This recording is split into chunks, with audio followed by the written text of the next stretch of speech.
မင်္ဂလာပါချစ်တော်မိတ္တဟာမေတ္တာချင်းတွေ့ကြုံကြရတဲ့တန်တရာခီးသွားပရိသတ်ကြီးများ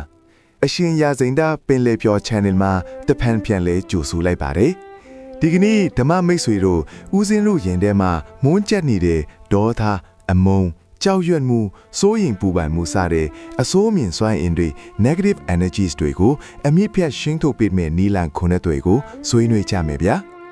ဘုရားဖျားရဲ့တရားတော်များအရာဒီအစိုးမြင်စိတ်တွေဟာကိလေသာတွေဖြစ်ပြီးလောဘဒေါသမောဟဆိုတဲ့အစိတ်သုံးမျိုးကနေပေါက်ခွာလာတာပါအခုရှုမှနောင်ရှင်းမယ်ဆိုတဲ့စကားပုံအတိုင်းဒါတွေကိုမရှင်းဖြစ်ဘူးဆိုရင်ကိုတော့မိမိပတ်ဝန်းကျင်မှာဒုက္ခရောက်လိမ့်မှာမလွယ်ပါဘူးဗျာဒီတော့ကအခုကျွန်တော်တို့နေထိုင်ရာကဘာအီးမှာစိတ်အေးငင်းငယ်ကိုလိုက်ရှာနေကြတဲ့လူတိုင်းအတွက်အသုံးဝင်ပါလိမ့်မယ်ဗျာဘာလို့လဲဆိုတော့ဒီအချက်အလက်တွေဟာတေးသေးချာချာစာတမ်းပြုစုထားတဲ့အချက်တွေမျိုးပါပဲခေတ်သစ်စိတ်ပညာမှာလေ CBT Cognitive Behavioral Therapy နဲ့ Mindfulness ကဒီစိတ်ခံစားချက်တွေကိုပြန်လည်ဖွဲ့စည်းပြီးအပြုသဘောစွမ်းအင်အဖြစ်ပြောင်းလဲဖို့သင်ပေးပါတယ်ပရိသတ်ကြီးပဲစဉ်းစားကြည့်ပါဒီဗီဒီယိုကနေအသိပညာသစုံတစ်ခုရသွားလိမ့်မယ်လို့ယုံကြည်ပါတယ်နော်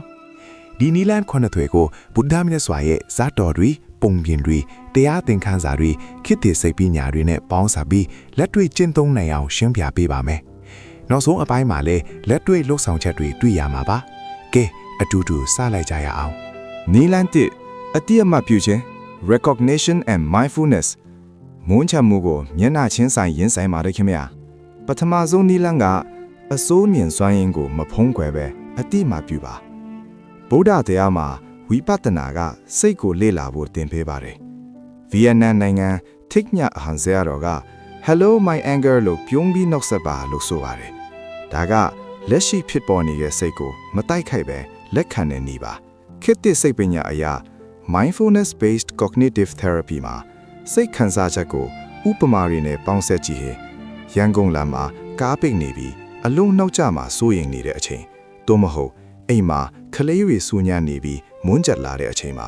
မိမိတို့စိတ်ထဲမှာလည်းအသက်ရှုနေတော့မှာရှုဝင်ငိမ့်သက်မှုဖြည့်တွေရှုထုတ်အစိုးကိုထုတ်ပစ်လို့တွေးမှတ်ပြီးစူးစမ်းကြည့်နိုင်ပါတယ်နောက်ထပ်နေ့စဉ်လက်တွဲဥပမာတစ်ခုကအလုတ်ခွင်မှာတထဲဆူလိုက်တဲ့အချိန်ဒါမှမဟုတ်ဖုန်းကအဆက်မပြတ်လာတဲ့အချိန်မှာချက်ချင်းစပွဲခုံမှာ1မိနစ်ပဲထိုင်ပြီးဇင်တွေကခန်းစားချက်ကိုစောင့်ကြည့်ပါဒါမှမဟုတ်မနက်ခင်းမျက်နှာတွိုက်တဲ့ချင်းမှန်ရှိမှရပ်ပြီးအသက်ရှုလေ့ကျင့်ရင်ဒီကနေ့ငါးစိတ်ကဘလို့ရှိနေတယ်လဲလို့မိမိကိုယ်ကိုမေ့ကြည့်ပါဒီနေ့9မိနစ်ပဲပုံမှန်လုပ်ရင်စိတ်ကတဖြည်းဖြည်းပြေလော့လာပါလိမ့်မယ်ဒီနည်းကမွန်းကျက်မှုဖြီးစည်းမှုတွေကိုရန်တူလိုမဆက်ဆံမိပဲဧည့်သည်လိုလက်ခံပြီးကိုင်တွယ်နိုင်အောင်ကူညီပေးပါတယ်ကဲဓမ္မမိတ်ဆွေတို့အခုပဲလက်တွေ့လှုပ်ဆောင်ကြည့်နိုင်ပါတယ်နေလန်းနဲ့မေတ္တာတရားပြောထောင်ခြင်း cultivating loving kindness မေတ္တာမုန်းကျင်စိတ်ကိုချစ်ခင်မှုနဲ့အစားထိုးပါဒုတိယနေ့ကမေတ္တာတရားပါဗုဒ္ဓဘုရားကဒေါသကိုဒေါသနဲ့မရှင်းပါနဲ့မေတ္တာနဲ့ရှင်းပါလို့ဆိုပါတယ်ဓမ္မပဒဒီစကားဟာဒေါသတစ်ခုကိုတစ်ခုနဲ့တိုက်ရင်ပေါ်ပြီးမီးလောင်လာမယ်ဒါပေမဲ့ချစ်ခင်မှုနဲ့ဖြည့်ရှင်းရင်ဒေါသပျောက်ကွယ်သွားမယ်ဆိုတဲ့အဓိပ္ပာယ်ပါဗုဒ္ဓနဲ့ဒေါသကြီးတဲ့ဗျာမဏအစတ်တော်မှာဗျာမဏကဗုဒ္ဓကိုဆဲဆိုကျင်းမောင်းတယ်ဗုဒ္ဓကငြိမ်သက်စွာနားထောင်ပြီးလက်ဆောင်ကိုမယူရင်ပေးသူစီပြန်ရောက်တယ်လို့ဆိုတယ်ဒေါသပြန်မလာဘူးဒီဇတ်တော်ဟာမေတ္တာရဲ့အားကိုရှင်းရှင်းလင်းလင်းပြသထားပါတယ်ခေတ်သစ်မှာအတည်ပြုချက်တွေအများကြီးရှိပါတယ် Positive Psychology ပညာရှင် Barbara Fredrickson ရဲ့ Broaden and Build Theory အရာအပြုသဘောစိတ်ခံစားချက်တွေမေတ္တာချစ်ခင်မှုကစိတ်ကိုချဲ့ထွင်ပြီးအဆိုးကိုဖျက်ဆီးပါတယ်သူရဲ့လေ့လာမှုတွေမှာမေတ္တာစီခင်ရင်တရားထိုင်ခြင်း9ပတ်ပဲလုပ်ရင်တော့အပြုသဘောစိတ်ခံစားချက်တိုးလာပြီးလူမှုဆက်ဆံရေးပိုကောင်းလာတယ်လို့တွေ့ရှိခဲ့ပါတယ်ဦးနှောက်ရဲ့ချစ်ခင်မှုနဲ့စာနာမှုအပိုင်း prefrontal cortex နဲ့ amygdala ကိုလှုပ်ဆောင်ပေးတဲ့သိပ္ပံနည်းကျအထောက်အထားတွေလည်းရှိပါတယ်လက်တွေ့ဥပမာတွေပေါင်းစပ်ကြည့်ရင်နေ့စဉ်ဘဝမှာလမ်းပေါ်မှာရန်တစည်းကရှေ့မှာဖြတ်ကျော်သွားနေဒေါသမထွက်ပဲသူဘေးကင်းပါစေအလုံးမှာအဆင်ပြေပါစေလို့စိတ်ထဲမေတ္တာပို့ပါဒါကစိတ်ကိုချက်ချင်းငြိမ်သက်စေပြီးမလိုအပ်တဲ့စိတ်ဆိုးမှုမဖြစ်အောင်ကာကွယ်ပေးပါတယ်အလုတ်ခွင်မှာစိတ်ဆိုးစရာအလုတ်ဖွယ်ခွင်ဘက်တယောက်ရှိရင်တရားထိုင်ချိန်မှာသူ့ကိုအတူမေတ္တာပို့ပါသူကျမ်းမာပါစေပျော်ရွှင်ပါစေလို့ထပ်ခါပြောရင်နောက်ကနေဆက်ဆံရေးပိုးပြီးချောမွေလာပါတယ်လက်တွေ့အလုတ်ခွင်စိတ်ပညာလေ့လာမှုတွေမှာ ဒီလိုရလက်တွေအများကြီးတွေ့ရပါတယ်ဆိုရှယ်မီဒီယာမှာဆဲဆိုခါနဲ့ချက်ချင်းပြတ်မဆိုပဲရန်သူလို့မြင်နေတဲ့သူကိုသူစိတ်ချမ်းသာပါစေလို့မေတ္တာပို့ပါဂန္ဒီနဲ့မာတင်လူသာကင်းတို့လိုခေတ်သစ်ခေါင်းဆောင်တွေဟာမုန်းကျင်စိတ်ကိုချစ်ခင်မှုနဲ့အစားထိုးပြီးငြိမ်းချမ်းရေးရရှိခဲ့ကြတာဒီနည်းတွေအားကောင်းမှုကိုတကယ်ပြပါတယ်မေတ္တာတရားထိုင်နေအစဉ်စဉ်ကိုအရင်ကောင်းကြီးပေးမိဘတွေသူငယ်ချင်းရန်သူအားလုံးပျော်ရွှင်ပါစေလို့ထပ်ခါပြောပါမနက်ခင်း90မိနစ်ပဲလုံးရင်လဲတနေ့လုံးစိတ်ငြိမ်သက်မှုရရှိပါတယ်အခုခေတ် application တွေ Insight Time မှာ Headspace တွေမှာမေတ္တာအတန်လန်းရွယ်တွေအများကြီးရှိပြီးလွယ်ကူစမ်းသပ်နိုင်ပါတယ်ဒီနည်းကိုနေ့စဉ်လက်တွေတုံးကြည့်ရဒေါသမဟုတ်ပဲမေတ္တာကစိတ်ရဲ့အကြီးအကျယ်အုပ်ချုပ်သူဖြစ်လာပါလိမ့်မယ်စမ်းကြည့်ပါရလက်ကသင်ဘွားကိုပြောင်းလဲပေးပါလိမ့်မယ်နေလန်း3အနေဆရှုမြင်ခြင်းအနေဆာတတိယနေလန်းကတော့အရာအလုံးကိုယာယီခတ်တခဏလိုပဲလို့မြင်ပါဗုဒ္ဓကအနေဆလို့ဟောထားပါတယ်ဒေါသလည်းမတည်မြဲပါဘူးခံစားချက်တွေအသွေးတွေအရာအလုံးဖြစ်ပြီးပျောက်သွားတတ်ပါတယ်လက်တွေ့ဥပမာတွေပေါင်းဆက်ပြီးကျင့်သုံးနည်းမှာဒေါသတော်လာရင်တယောက်ကစကားဆိုညစ်စွာနဲ့ချမ်းပြောလိုက်တယ်ကိုကဒေါသချက်ချင်းထွက်ပြီးပေါက်ကွဲလာတယ်အဲ့ဒီအချိန်မှာကိုတတိပေးမှာဒီဒေါသခံစားချက်ပျောက်သွားမယ်မတည်မြဲပါဘူးဒါကလည်းခဏပါပဲလို့အသက်ရှူထုတ်ချိန်မှာဒေါသဟာရေးစည်းတယ်လို့စီးစင်းသွားစေပါတယ်ခဏကြာရင်ဒေါသအားလျော့လာတာပျောက်သွားတာကိုယ်တိုင်တွေ့ရပါလိမ့်မယ်စိတ်ပစ်စရာကြုံလာရင်အလုံးမှာ project မအောင်မြင်ဘူးစိတ်ပစ်စရာခန်းစားချက်ဝင်လာတယ်အဲ့ဒီတိုင်းမနေပါနဲ့ဒီစိတ်ပစ်မှုဟာလည်းယာယီပဲခဏကြာရင်ပျောက်သွားမယ်လို့ရှုမြင်ပြီးအသက်ရှူကြည့်ပါနောက်တနေ့မနက်မှာစိတ်ပိုကောင်းလာတာတွေ့ရမှာပါပျော်ရွှင်မှုခန်းစားချက်ပေါ်လာရင်ချီးကျူးခံရတယ်ပျော်ရွှင်မှုပြည့်နှက်လာတယ်ဒါကိုလည်းဒီပျော်ရွှင်မှုလည်းမတည်မြဲပါဘူးခဏကြာရင်ပြောင်းလဲသွားမယ်လို့အနိစ္စနဲ့ရှုမြင်ပါအဲ့ဒီလိုမြင်ရင်ပျော်ရွှင်မှုကိုပိုပြီးအပြည့်အဝခံစားနိုင်ပြီးပျောက်သွားရင်လည်းမနာကျင်ရတော့ပါဘူးနေ့စဉ်ရိုရှင်းတဲ့ဥပမာတွေနေ့လယ်စာကောင်းကောင်းစားပြီးအရသာခံစားနေရင်အဲ့ဒီအရသာခဏကြာရင်ပျောက်သွားမယ်ဆိုတာသတိရပါတခြင်းတပုတ်နားထောင်ရင်ပြောနေရင်လည်းဒီခံစားချက်လည်းယာယီပဲလို့မြင်ပါယာဒီဥဒူပြောင်းလဲသလိုပန်းတပွင့်ပွင့်ပြီးညိုမွဲသွားသလိုကိုယ်ခံစားချက်တွေအားလို့အဲ့ဒီလိုဖြစ်နေတာပါအနိစ္စကိုဒီလိုနေ့စဉ်ရှုမြင်နိုင်ရင်ဒေါသစိတ်ပြည့်မှုတတ်မှတ်မှုစားတဲ့ခံစားချက်တွေပေါ်လာတိုင်းမကြောက်ရတော့ပါဘူးသူတို့ရောက်လာရင်ကြိုးဆိုပြီးသူတို့ပျောက်သွားရင်လှုပ်ပေးလိုက်ပါအသက်ရှူတတ်နဲ့တွေးပြီးစီးစင်းစေရုံပါပဲခင်ဗျာဒီလိုကျင့်သုံးလာရင်စိတ်ငြိမ်သက်မှုပိုရလာပါလိမ့်မယ်နီလန်းလေးကရုဏာဖြင့်ဆက်ဆံခြင်းအနုဖြစ်နာစတထကတော့ကိုနားလည်ပြီးလူတိုင်းတတ္တဝါတိုင်းကိုကရုဏာထားပါရှေးကာလကနာလာဂီရီစင်ကြီးကိုတေးရီအရက်တွေကိုနင်းကန်မိုးအောင်တိုက်ပြီးဗုဒ္ဓဖျားကိုတိုက်ခိုက်ဖို့လွှတ်လိုက်တယ်အဲ့ဒီစင်ကြီးပြေးလာနေတဲ့အချိန်ဗုဒ္ဓဖျားကငြိမ်းသက်စွာရပ်နေပြီးကရုဏာတရားနဲ့မေတ္တာတွေအဆက်မပြတ်ပို့နေတော့စင်ကြီးဟာရုတ်တရက်ငြိမ်းသက်အေးခဲ့သွားပြီးဒူးထောက်ကဦးချခဲ့တယ်အဲ့ဒါလို့ကရုဏာဖျားခြင်းကဒေါသနဲ့ရန်လိုမှုကိုငြိမ်းသက်စေတယ်ဒီစတော်လို့လက်တွေ့ဘဝမှာလည်းကရုဏာဖျားခြင်းစာနာတနာခြင်းကဒေါသကိုအယံပြင်းထန်စွာဖြေရှင်းပေးနိုင်ပါတယ်ဥပမာတစ်ခုကရှေးဟောင်းဗုဒ္ဓဇတ်တော်တစ်ပုဒ်ပါဒီနေ့ဗုဒ္ဓဖျားဟာရွာတရွာကိုဒေသစာရေးကြွားနေတော့ဒေါသပြင်းပြင်းထန်ထန်ရှိတဲ့လူငယ်တယောက်ရောက်လာပြီးဆဲဆူရည်ရွတ်ခဲ့တယ်ဗုဒ္ဓဖျားကငြိမ်းသက်စွာနားထောင်နေုံပဲနောက်ဆုံးလူငယ်ကပင်ပန်းလာပြီးမင်းဘာလို့ဒေါသမထွက်တာလဲလို့မေးတော့ဗုဒ္ဓကမင်းလက်ဆောင်ပေးတဲ့ဒေါသကိုငါမလက်ခံရင်အဲ့ဒီဒေါသကမင်းစီကိုပြန်ရောက်သွားမှာလို့ပြုံးပြီးပြောခဲ့တယ်အဲ့ဒီနောက်လူငယ်ရဲ့ဒေါသပျောက်ကွယ်သွားပြီးဗုဒ္ဓဖျားကိုလေးစားလာခဲ့တယ်ကရုဏာနဲ့ငြိမ်သက်မှုကဒေါသကိုပြန်ပိုးပြီးနှလုံးသားကိုဖွင့်ပေးနိုင်တယ်ဆိုတာသိတာပါတယ်နောက်တစ်ခုခေတ်သစ်လက်တွေ့ဥပမာဒီနေ့ဆိုင်းဒီဇိုင်းမှာအမျိုးသမီးတစ်ယောက်စိတ်ဆိုးပြီးဝန်ထမ်းကိုဆဲဆိုးနေတယ်ဝန်ထမ်းကစိတ်မဆိုးဖဲငြိမ်းသက်စွာနားထောင်ပြီးမင်းဒီနေ့အရန်ပင်ပန်းနေပုံရတယ် ဘာဖြစ်လို့လဲပြိုပြပါအောင်လို့ကရုဏာနဲ့မေးခဲ့တယ်။အဲ့ဒီအမျိုးသမီးရဲ့မျက်နှာရုတ်တရက်ပြောင်းလဲသွားပြီးမျက်ရည်ကျလာတယ်။သူ့အလို့မှပြဿနာရှိနေတာဤမှာကလေးနေမကောင်းဖြစ်နေတာစားသဖြင့်ပြောပြလာတယ်။နောက်ဆုံးသူငိမ့်သက်သွားပြီးဝန်တန်းကိုမင်းကိုကျေးဇူးတင်ပါတယ်။ငါအရန်စိတ်ဆိုးနေတာမဟုတ်ပါဘူးလို့ပြောခဲ့တယ်။ကရုဏာစကားတစ်ခွန်းကဒေါသတစ်ခုလုံးပြောကွယ်စေနိုင်ပါတယ်။နောက်တစ်ခုနောက်ထပ်လက်တွေ့ဥပမာလမ်းမှာကားတစ်စီးရပ်ထားတဲ့အမျိုးသားတစ်ယောက်ဒေါသထွက်ပြီးကားကိုကန်နေတယ်။အနီးကလူတစ်ယောက်ရောက်လာပြီးမင်းအရာစိတ်ဆိုးနေပုံရတယ်။ကိုညီရမလားလို့ညင်သက်စွာမေးခဲ့တယ်။အဲ့ဒီအမျိုးသားကခဏငုံနေပြီးကားပြတ်သွားတာအလုတ်ကနောက်ကျမှစိုးရိမ်နေတာလို့ပြောတယ်။ကရုဏာပြတဲ့လူကကားကိုကိုညီပြင်းဖေးပြီးသူ့ကိုစိတ်ချမ်းသာစေခဲ့တယ်။နောက်ဆုံးအဲ့ဒီအမျိုးသားကမင်းမရှိရင်ငါပို့ဆိုးသွားမှာလို့ပြောခဲ့တယ်။ဒီဥပမာတွေအားလုံးကသူညီတဲ့အချက်တစ်ခုရှိပါတယ်။ကိုနားလည်ပြီးအခြားသူရဲ့ဒေါသနောက်ွယ်မှာရှိနေတဲ့နာကျင်မှုပိန်ပန်းမှု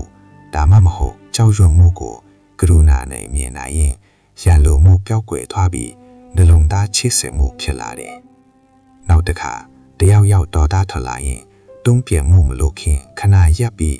သူဘာကြောင့်ဒီလိုဖြစ်နေတာလဲလို့ကိုမေးကြည့်ပါကရုဏာတခွန်းငိမ့်တက်တဲ့မျက်နှာတစ်ခုကစင်ကြီးကိုဒူထောက်စေတယ်လို့လူနှလုံးသားကိုပါနူးညံ့စေနိုင်ပါတယ်ကရုဏာကအားကောင်းတဲ့လက်နက်ပါကိုနားလည်ပြီးအခြားသူကိုကရုဏာထားရင်ဒေါသတွေပျောက်ကွယ်သွားပြီးငြိမ်းချမ်းမှုရရှိလာမှာထင်ပါတယ်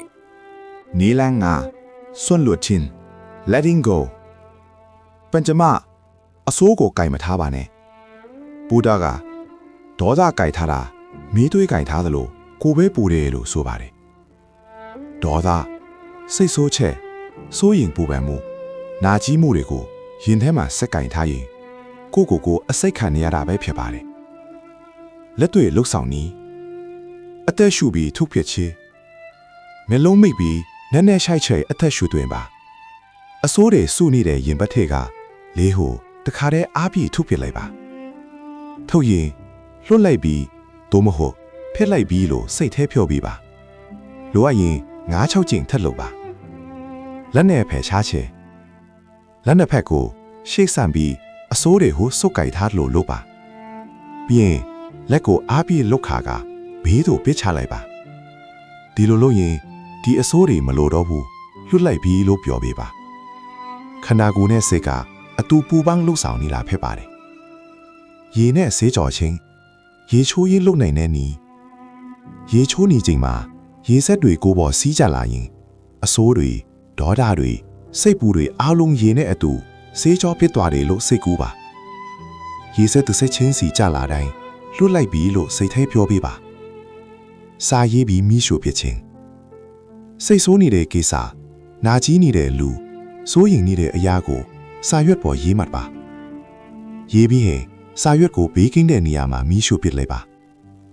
မီးလံတက်သွားတာနဲ့အမျှအဆိုးတွေဖျောက်ကွယ်သွားတယ်လို့မြင်ရောက်ပါဒီနည်းတွေကိုနေ့စဉ်စိတ်ဆိုးချက်ဒါမှမဟုတ်ပူပန်မှုဖြစ်လာတဲ့အခါတိုင်းချက်ချင်းအသုံးချနိုင်ပါတယ်အဆိုးကိုစက်ကင်ထားရင်ကိုနာချင်းစေတယ်ဆိုတာသတိရပါလွတ်လိုက်တိုင်းစိတ်သက်သာရာရလာမှာဖြစ်ပါတယ်အစိုးကိုအပြူတဘိုးနဲ့ဟန်ချက်ညင်အောင်ကြည့်ပါချက်သမနီးက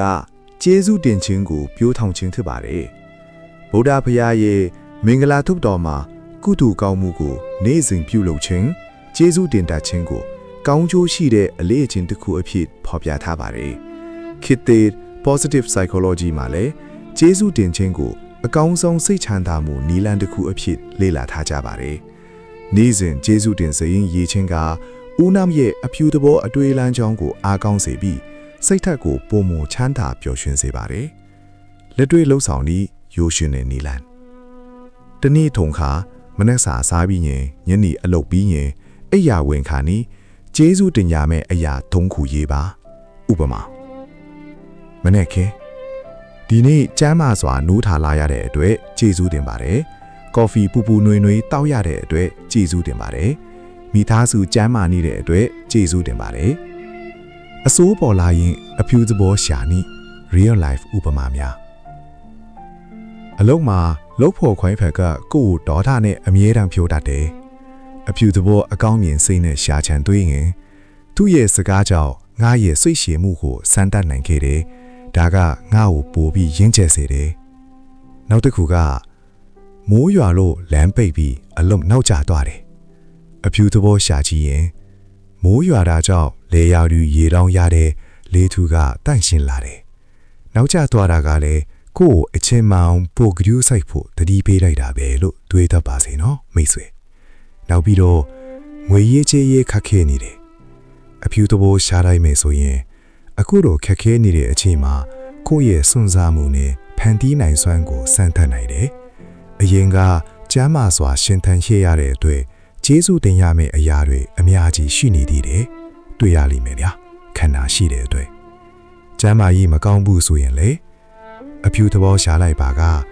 နာကျင်နေရင်တောင်ကိုယ်ခန္ဓာကိုယ်ကကိုယ့်ကိုတတိဖေးနေတာပဲစေကူထားမှုခံယူနိုင်တဲ့အခွင့်အရေးရှိနေတာကိုယ့်အတွက်ကံကောင်းတာပဲလို့ခံယူကြည့်ပေါ့အစိုးတစ်ခုပေါ်လာတိုင်းဒီထဲမှာကျေးဇူးတင်စရာဘာရှိလဲလို့မိမိကိုယ်ကိုမေးပါအစားပိုင်းမှာမလွယ်ပါဘူးဒါပေမဲ့နေ့စဉ်လေ့ကျင့်လာရင်ဦးနောက်ကအလိုအလောက်အဖြူသဘောအကောင်းဉာဏ်စိတ်ရှာတတ်လာပါလိမ့်မယ်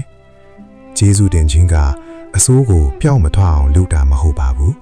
အစိုးနဲ့အဖြူသဘောကိုဟန်ချက်နီကြည့်နိုင်အောင်ကူညီပေးတာဖြစ်ပါတယ်ဒါကြောင့်နေ့စဉ်ကျေးဇူးတင်ခြင်းကိုအလေးအကျင့်တစ်ခုအဖြစ်ပြုထောင်ကြပါစေနေလန်းခုနှစ်နေ့စဉ်တရားအထုတ်ခြင်းနောက်ဆုံးနေ့စဉ်တနည်းကို10မိနစ်လောက်တရားထိုင်ပါဗုဒ္ဓဖရာရဲ့တမထစိတ်ငြိမ်ခြင်းနဲ့ဝိပဿနာဉာဏ်ပညာရှုမှတ်ခြင်းတရားအားစိတ်ထဲကအဆိုးတွေဒေါသလောဘမောဟစတဲ့အညစ်အကြေးတွေကိုအမြင့်ပြတ်ချက်စီးပေးနိုင်ပါတယ်နေ့စဉ်ပုံမှန်လုပ်ရင်စိတ်ကတည်ငြိမ်လာပြီးဘဝရဲ့ဖြည့်ဆည်းမှုတွေစိုးရိမ်ပူပန်မှုတွေလောကျလာပါတယ်လက်တွေ့အိုမာတွေဒီနေ့တာအလုံးမှာလူကြီးတွေစူညံလာဖီအားပေးတာခံရပြီးစိတ်ဆိုးနေတဲ့အချိန်မှာအိမ်ပြန်ရောက်ရင်ချက်ချင်းမဖုံးကင်ပဲတနည်းရတဲ့ထိုင်ပြီးအသက်ရှူကိုအာယုံစိုက်ကြည့်ပါတမထားတရားနဲ့စိတ်ကိုငြိမ်အောင်လုပ်ရင်ဒေါသမီးလျံနေတာတခေးဖေးငြိမ်သွားပြီးပြဿနာကိုပိုအေးအေးတွေးကြင်လာပါတယ်ကိုအမြဲဝေဖန်နေတတ်တဲ့လူတစ်ယောက်ဟာနေ့စဉ်10မိနစ်ဝိပဿနာရှုမှတ်ရင်ကိုယ်စိတ်ထဲကအဆိုးတွေဥပမာငါမကောင်းဘူးဆိုတဲ့အတွေးတွေကိုရိုးရိုးရှင်းရှင်းလေ့လာကြည့်နေလာတယ်အဲ့ဒီအတွေးတွေဖြစ်ပေါ်လာပြီးပျောက်သွားလာတွေ့ရင်သူတို့အမြဲတမ်းမဟုတ်ဘူးယာယီပဲဆိုတာနားလည်လာပြီးကိုပိုချစ်တက်လာပါတယ်တပတ်တစ်ခါရင်ဆိုင်ခဲ့ရတဲ့အဆိုးတွေဥပမာသူငယ်ချင်းနဲ့ရန်ဖြစ်တာအလွတ်မှာအမားလုံးမိတာစိတ်ပူစရာကိစ္စတွေကိုစာရေးမှတ်ပြီးဒါကယာယီပဲငါလွတ်လိုက်ပြီလို့ဆွလွတ်ပါဒီလိုလုပ်ရင်စိတ်သေးစုပုံနေတဲ့အညီအကြီးတွေတဖြည်းဖြည်းလျော့ကျသွားပြီးနောက်တစ်ပတ်မှာပိုပြီးပေါ်ပါလာပါတယ်နေ့စဉ်ဒီလိုရိုးရှင်းတဲ့အလေးအကျဉ်းလေးစတင်ကြည့်ပါအစာပိုင်းမှာစိတ်လေးနေရင်လည်းအဆင်းပြေပါတယ်အချိန်ကြာလာတဲ့နဲ့အမျှစိတ်ကပိုတည်ငြိမ်လာပြီးဘဝဟာပိုရှင်းလင်းပိုပျော်ရွှင်လာမှထူပါတယ်တနေ့တစ်ခါကိုတန်ကရုဆိုင်ပေးတဲ့အချိန်လေးဖြစ်လာပါလိမ့်မယ်ကဲတန်တရားခရီးသွားဓမ္မမိတ်ဆွေများဒီနေ့လမ်းခုနှစ်ဆွေကိုယနေ့ကစကျင့်သုံးကြည့်ပါရင်းထဲငြိမ်းချမ်းမှုပြည့်နှက်လာပါလိမ့်မယ်ရလက်ကိုမချမ်းမချဝေပေးပါမေတ္တာဖြင့်စိတ်နှလုံးအေးချမ်းကြပါစေနမောအရဟံဘဂဝါမုနိစာ